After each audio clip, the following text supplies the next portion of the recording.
जय श्री सीताराम। एक प्रश्न मेरे पास आया और मैं उपाय तो देता ही हूँ और उपायों में दान के लिए मैं कुंडली कंसल्टेशन के दौरान भी कई बार बताता हूँ जहां जरूरत होती है। एक प्रश्न मेरे पास आया कि सर, दान कितना करना चाहिए? शास्त्रों के आधार पर कितना दान करने को कहा गया है और क्या क्या चीजों का दान किया जाना चाहिए? क्या इससे भी फर्क पड़ता है कि हम सब कुछ दान कर दें हमारे लिए अच्छा ही होगा? हाँ, ये प्रश्न आपके भी मन में कभी ना कभी आया होगा, तो इसका ही उत्तर मैं आपको देने जा रहा हूं। सबसे पहले तो ये बात कि क्या क्या चीजों का, किन किन चीजों का दान किया जाना चाहिए। तो देखिए, मैं एक बात ये कहता हूं कि जरूरतमंद को जो जरूरत है उसका दान किया जा सकता है किसी के भी द्वारा। पहली बात। अब इसके बदले में यह प्रश्न पूछा जाता है कि सर, ऐसा कोई दान हो जो हमारे अच्छे ग्रह हो, उनका हमने दान कर दिया तो वो ग्रह कहीं कमजोर ना हो जाए, क्योंकि आप ही बताते हो कि दान करने से कोई भी ग्रह जो है वो शांत होते हैं। शांत मतलब वो अपने फल देना कम कर देते हैं। तो कहीं ऐसा ना हो जाए कि हम जो भी जरूरत की वस्तु है किसी जरूरतमंद को, और वो हमारे लिए तो अच्छी वस्तु है, हमें तो दान उसका नहीं करना चाहिए, लेकिन हमने गलती से दान कर दिया तो कहीं उस व्यक्ति का तो चलो फायदा हो गया, लेकिन हमारा नुकसान ना हो जाए। तो देखें, मैं आपको एक बात यहां पर समझाता हूं कि दान जो है एस्ट्रोलॉजिकली, ज्योतिषीय दृष्टिकोण से जो दान होते हैं वो वार से या तिथि से होते हैं।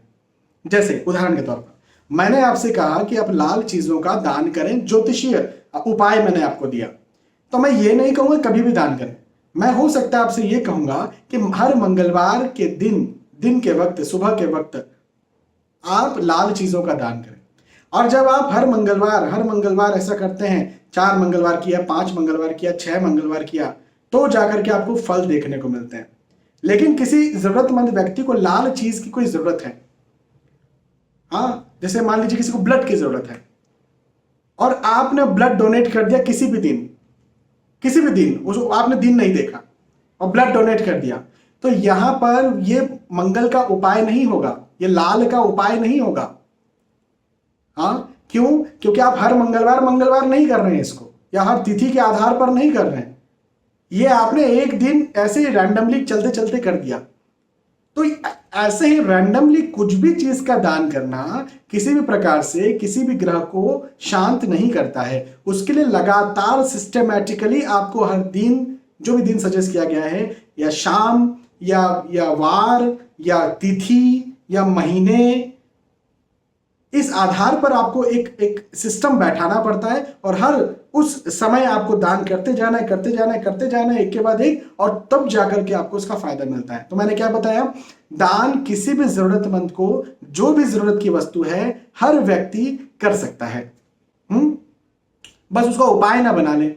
उपाय तभी करें, उपाय का मतलब वो दिन वाली जो मैंने बात करी वो तभी करें जब कोई विद्वान, जब कुंडली देख करके आपको सजेस्ट करे। ठीक है, तो एक बात आप समझ गए। हाँ, उपाय वाली जो दान है वो तो भैया कुंडली दिखा करके आपको करना पड़ेगा। हर मंगलवार ये करे, हर शुक्रवार ये करे, ये तो कुंडली दिखा करके करना पड़ेगा। ठीक है, तो एक बात आप ये समझ गए। दूसरी बात ये कि दान कितना करना चाहिए, शास्त्र हमारे क्या कहते हैं इसको लेकर के। तो देखिए, शास्त्र जो है वो ये कहते हैं कि दशांश का दान करना चाहिए। अब दशांश क्या होता है? आपकी सैलरी, आपकी आय का 10वां हिस्सा आप डोनेट करें। जैसे एक उदाहरण के तौर पर आपको 100 रुपया मिल रहा है, तो उसमें से आप अधिकतम 10 रुपए का दान कर सकते हैं, ये हमारा शास्त्र कहता है।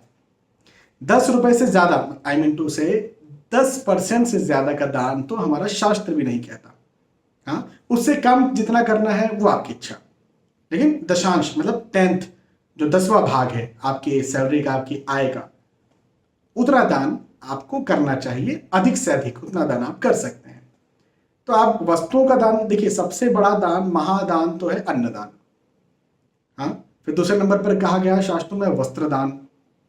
भोजन खाना सबसे ज्यादा जरूरी है ना, वही हमारा फ्यूल है, वही हमें चलाता फिराता है ना। तो अन्नदान महादान, फिर वस्त्रदान, ना, गर्मियों में हो या ठंड में हो, जिसके पास वस्त्र नहीं है उसकी क्या हालत होती, तो दूसरे नंबर पर वस्त्र दान, और फिर जो जरूरत दूसरी किसी प्रकार की हो उसका दान। लेकिन सैलरी के आय के 10वां हिस्सा। अब मैंने ऐसे भी कई सारे लोग देखे हैं जो बड़े बहुत कोमल हृदय के होते हैं, बहुत अच्छे, मतलब भोले भाले होते हैं।